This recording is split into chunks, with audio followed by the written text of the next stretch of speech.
Well, welcome everyone. Welcome to a very special live broadcast of Confident, sponsored by Too Pretty Brand, with me, Sheri West, and my fearless daughter, Olivia. And today we have a very special guest, Janneke Niessen, whom we're going to introduce in a bit. But first, let me tell you how it's going to work. So first, Olivia and I are going to start the conversation with Janneke, and then we'll have questions from our featured high school and college panelists. And then finally, we'll open it up to all of you at home to ask your questions in the chat bar. So we're really excited about this conversation today, so let's dive right in. Olivia. So today we are honored to interview Janneke Niessen, co-founder of CapitalT, a seed fund that focuses on software tech startups. Janneke is an investor and serial entrepreneur. She has started and sold 2 international tech companies and has won numerous awards, including Harper's Bazaar Woman of the Year 2019. Janneke is also co-founder of InspiringFifty, aiming to amplify female tech role models, and has launched the new Girl Code series, highlighting the wonders of working in tech. Well, welcome live from Amsterdam. Janneke, welcome to LiveGirl Confident. Hi, thanks for having me. We're so honored to have you here today. And so let's dive right in. And first, can we talk a little bit about what you do, what it means to be a serial entrepreneur? And I know that recently you were named to Europe's 50 most influential women in the startup and venture capital space. So can you talk about what you do and how you do it? Yeah, so being a serial entrepreneur means that you have set up multiple businesses. So I've had 2 startups in the past that I grew internationally and exited. So that makes you then a serial entrepreneur.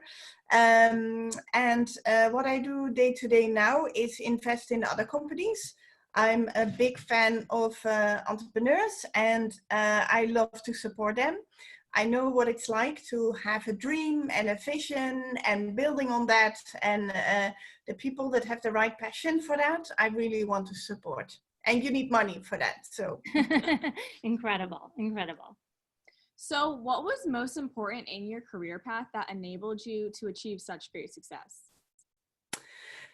Well, I think one key thing is that I didn't just dream, but actually acted.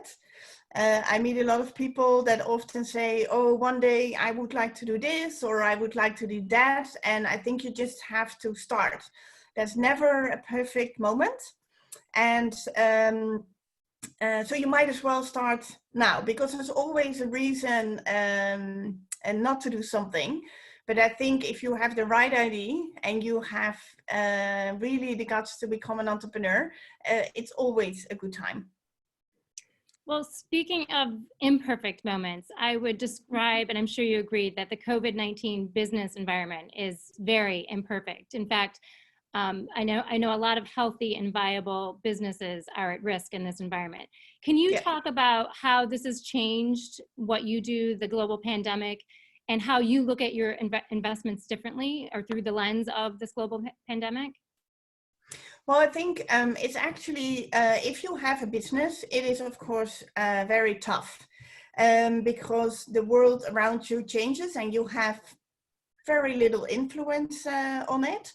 So that is really tough. But I think as an entrepreneur, well, most entrepreneurs are super creative and they will come up with solutions. And even though that's not a guarantee for success, I think acting is most important now versus just waiting. So try to do everything to save your business. And again, no guaranteed good outcome, but I think it's really important that no matter the outcome, you can look in the mirror and think, I've done everything I could. And you've done, well, you at least tried. In terms of my work, for me, it's not a bad time because I invest and there's still a lot of promising startups around. In times of crisis, often really successful companies do start. And we still speak to many entrepreneurs to invest of them because despite COVID, great ideas don't stop, and great businesses don't stop either. And this is temporary.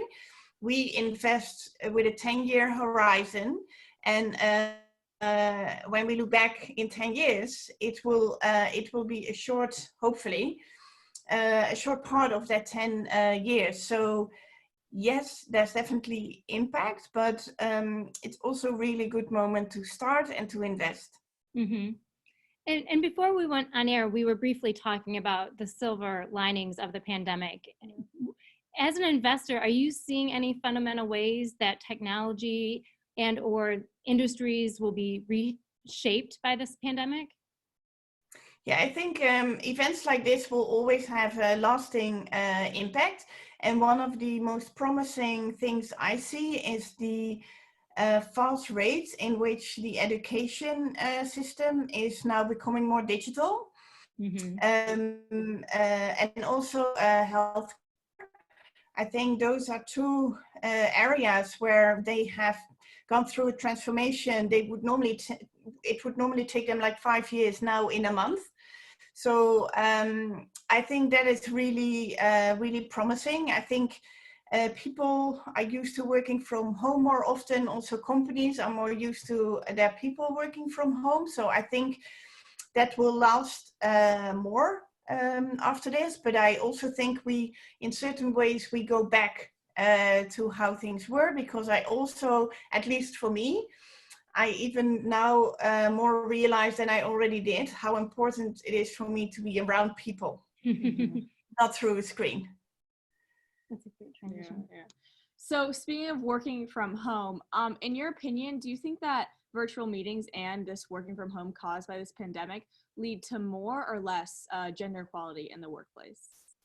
I'm afraid less, because when you can't meet people in person, networks are more important than ever. And unfortunately, existing networks still are often not too diverse. So I think it's not great for diversity or inclusion. No. So any advice, Janneke, for the young women listening today on how they can continue to network in this quarantine, stay-at-home environment?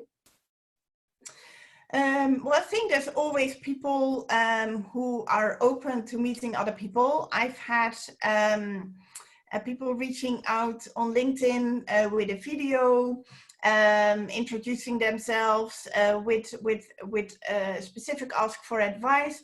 I think if you approach people the right way and really show that you have looked at their background and you ask them a specific question that fits their expertise and why it makes sense that you ask them that question, you can always meet new people. But it is more complex. There's less serendipity through digital channels. Mm-hmm.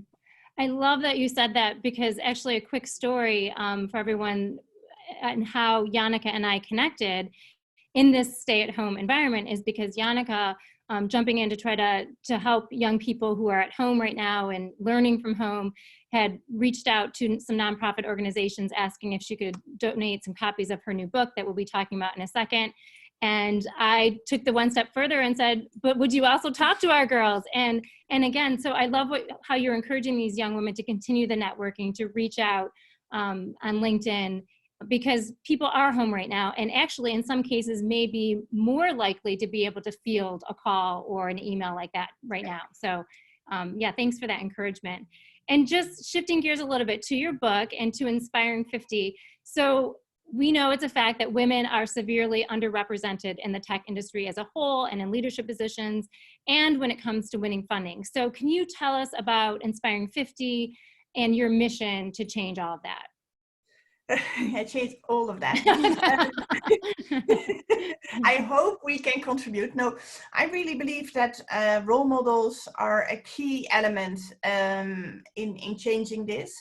If she can see it, she can be it. I think if you see other women achieving certain things, doing certain things, you more strongly believe you can achieve it yourself. And I think it's also very important that it's not just a focus on gender, but also cultural background, so that you can identify yourself with these women and also see all the amazing things you can do in tech. Still, a lot of people have a wrong view about what working in tech means, and they think it's just about coding, but there's so many different things you can do in tech. And yeah, I think changing the view around that is really key. If you ask girls, young women, would you like to work in tech? A lot of them say, oh no, it's boring, it's difficult, I'm not able to do it, which is totally not true. But if you ask them, would you like to work at Instagram or Snapchat? They say yes. But that's also working in tech, because those are tech companies. And I think realizing that, and then thinking what within that view, what would I like to do? Am I more a designer? Am I a programmer? Would I like to work in sales, in marketing? So within technology, there's just so many things you can do. And that's what we try to do also with InspiringFifty, showing all the different women doing different things. So programmers, people starting their own company, professors working at university, doing research around the topics. There's just, yeah, loads of things. I love that. And we agree, role models are so important, and young women seeing women in leadership in all different aspects of life is so incredibly important for them to know what's possible for them. So thank you for that. And I read and loved the New Girl Code. So can you talk to us a little bit about what inspired this book? Yeah, so that came also from the view behind InspiringFifty, that role models are so important.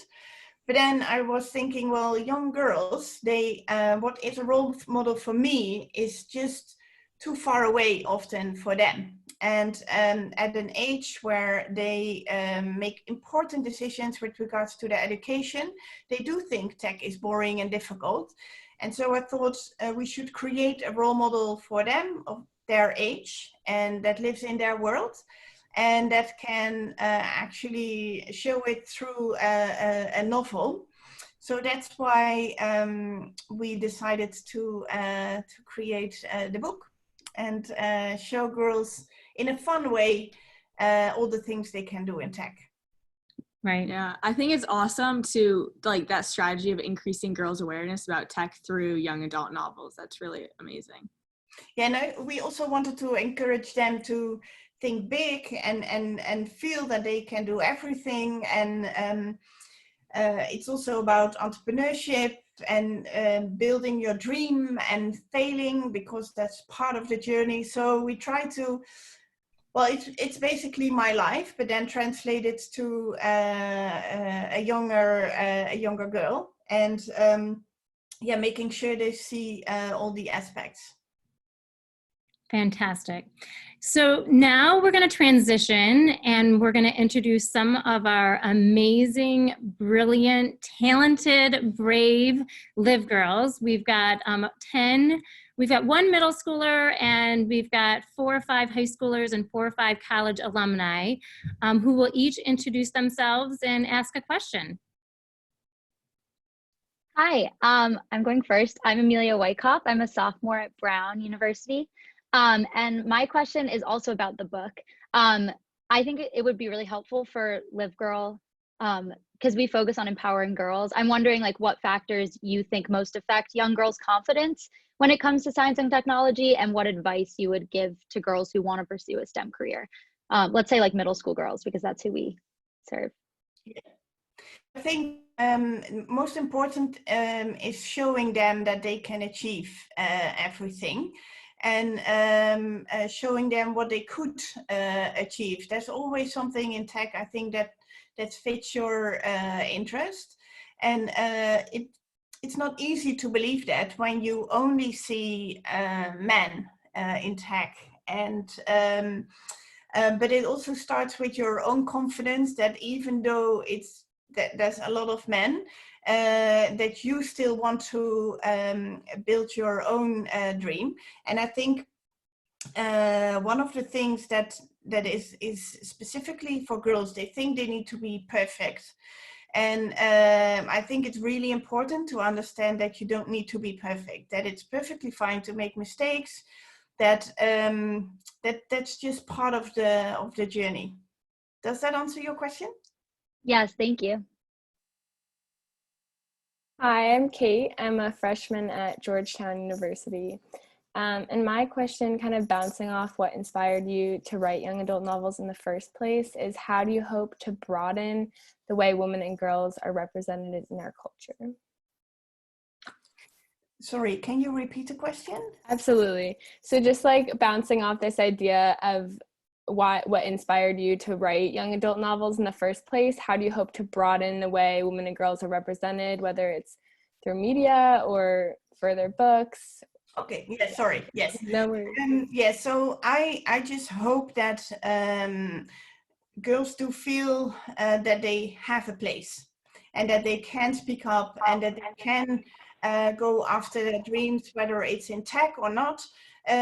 Just do that and speak up. And that's not always easy, but you have well, you have a right to be there and to actually build your dream as much as men do. So I think if yeah, you would see that in well, everywhere. I think representation is key. So you should see people more, women more in media, in STEM careers, in politics, everywhere. And it will take time to change that. But for example, in media and at events, it starts with women saying yes.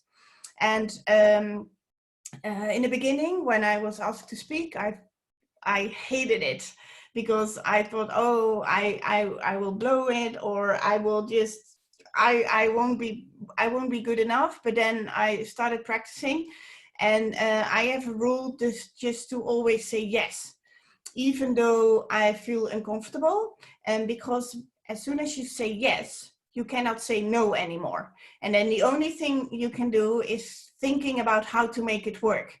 So I think that's very important. When somebody asks you to do something outside your comfort zone, say yes immediately, and then think how. Thank you. Hi, my name is Rainice, and my question is kind of going along with that. What do you think is your most important advice to young women who want to start their own careers? Have confidence in your capabilities. Know that you can achieve anything you want. Just go after it, and also tell people about your dreams, because they might be able to help you. And there's no problem in asking for help. So for example, when we launched the book in the Netherlands, I really thought it would be cool if our queen would receive the first copy. And everybody told me, oh, that will never happen. But I just mentioned this to several people until one person said, well, I can help you make that happen. And then we were there handing the first copy to the queen. So reach out, share your dreams, because you never know who can actually help you. Hi, my name is Adnurni Massena. I go to J.M. Wright Technical High School in Stamford, Connecticut. And my question for you today is, with your experience in entrepreneurial mentoring, can you talk a little bit about how women in general can stand out? Sorry, what was the last part? How they? Can you talk about how women in general can stand out? Yes, I think brag a little bit more. I see often women think that their actions should speak, but that's not the case. And even though I wish it was different, I think it's important to make sure that other people know what you're doing, and put yourself in the spotlight. And if you don't say what I do is great, you will, why would other people believe believe that. And I think that is really, really crucial. I also have another question. Sorry? I also have another question. Recently, I watched your TED Talk, and you were speaking a lot about passion. So I was wondering, what were some hardships that you that triggered your ambition to continue going, and what is something that can help us to keep going in our fears, with our fears, and things like that? Yeah, I think it's very important to realize that the road of entrepreneurship is not an easy one. There's a lot of ups and downs, and I think my drive to be successful has always been bigger than my fear of failure. I think everybody has that fear of failure, and everybody sometimes is in their bed thinking, oh my God, it's horrible, and all you want to do is just stay in your bed and cry. I think everybody sometimes has that, even the people that come across as most secure. But yeah, I always just kept believing in my vision and kept going because of that, because I wanted to make that happen. Thank you. Hi, my name is Zuri. I'm a middle schooler. And my question is, who is your role model or inspiration? Yeah, that's many people who inspire me. Most entrepreneurs, because I just love it when people have a dream and they start pursuing it.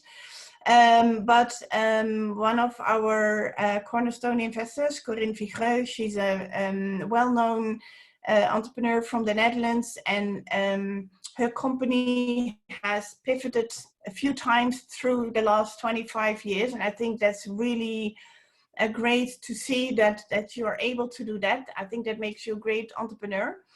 I think from the US, I really like what Emily Weiss has done with Glossier. The way she built the company and the way she approached her customers, I really like that. And also somebody I really admire, not from tech, but really more around storytelling, because I think that's a key part of everything you do, is Shonda Rhimes. Because what I really admire about her is how she, through storytelling, addresses so many societal issues. And yeah, I just love that. Hi, my name's Naya. I was wondering what made you so passionate about getting women into STEM, and what setbacks did you face while trying to get your voice heard? Well, for me, technology is the future. And I think it's very important that we build that future with everybody, and not just with a small group. And because I think the consequences of building the future with a small group are too big, because it means that wealth is not distributed equally, but also that the products and services we are building are not very inclusive. And I think those are really important things that that we should try to avoid, especially when artificial intelligence becomes more important. It's sort of invisible, but still really playing a huge role in our lives. And people tend to think that AI is neutral, and because it's a formula, it's code, but it's built by people with their own bias, and also the input data that's used is hardly ever neutral, but it's often very not very clear that these things are happening until suddenly your mortgage is refused and you have no idea why, and then it's like the computer says no, but there can be very wrong reasons for that, and there's many examples of that. So I think for an inclusive society, it's key to have a lot of diversity in tech. I think the setbacks I've had is, well, if you address these things, people often feel attacked, even though they shouldn't, because you're not attacking a person and you're not attacking the past. You just want change for the future with the knowledge you have today. And but not everybody appreciates that the way I think they should. So you do get awful comments, but what keeps me going is feedback from women that feel heard, that see that things change, that feel encouraged by what you do. And that's why I continue. And I hope that, well, I know that the dinosaurs that still live in a different world, well, dinosaurs tend to die, so it will change. You are the co-initiator of InspiringFifty, which showcases amazing women who are leading in the technology field. Is there someone in the technology field that inspires you in particular, or even sparks like what made you so interested in the field of technology? Well, it's not somebody that inspired me, but it's more technology itself and the opportunities that brings. I happen to get into tech quite early in my career, and for me it was just so amazing that you could build all these things and that everything became more global. So it's more the opportunities of tech than specifically one person that drew me to it. Hi, I'm Jordan Malice. I'm a junior at the Academy of Information Technology and Engineering High School in Stamford, Connecticut. And my question is what advice would you give to us as high schoolers, middle schoolers, and even college students on how to deal with the market after COVID-19 ends? Well, if you're still in high school, you still have a few years of studying ahead of you. So hopefully after that things will be better. But I would try to think in choosing a certain study, what are the areas that will evolve after this? How will the world change? And try to adapt to that. So I hope that, as mentioned before, digital education, digital health, but also sustainability are areas that that will evolve even more. So how can you contribute to a world after COVID? I think that's a question you should ask yourself. How do you see your role? I really think that you all are the future, and you can shape that future more than you think. So instead of seeking how the market evolves, I think you should think more, how can I shape the market after COVID? Hi, I'm up again. I'm Amelia. My question is, I speak up pretty frequently in class and in a workplace setting, but I still fall into habits of apologizing before I speak or letting others talk over me. We've talked a lot about confidence, and I'm wondering if you have advice on building that confidence. Yeah, I had great advice once from a woman named Buffy Duberman. She was my speaker coach, and she still is. And the first time we met, she said, "Oh, I love your dress." And then I started downplaying my dress because that's what we do. No, I said, "Oh, it's not that special, blah, blah, blah." And she was like, "What? I make you a compliment and basically you're saying I'm wrong." She said, "No, when somebody gives you a compliment, you just say thank you." And that stayed with me. And even though it feels sometimes difficult still to accept a compliment, there's still that voice in my head saying, just say thank you. So now when somebody makes me a compliment, I just do say thank you. And I think you can do the same for saying sorry. Just never apologize for being you. And I think when you have that in your head, and the moment you start saying sorry, you just you just don't. And you just speak up, and then it becomes a habit. So just never apologize. Thank you so much. Hello, can you hear me? Yes. Yes. Okay, cool. Hi, my name is Jay, and I'm a second year at the University of California, Los Angeles. And I just have a question about what advice would you give to new, let's say, female graduates with an engineering degree, and maybe specific advice on the job application process and what female engineers should be aware of? A very good question. I think it's very important to, before you apply, because some companies don't have a great reputation when it comes to diversity and inclusion.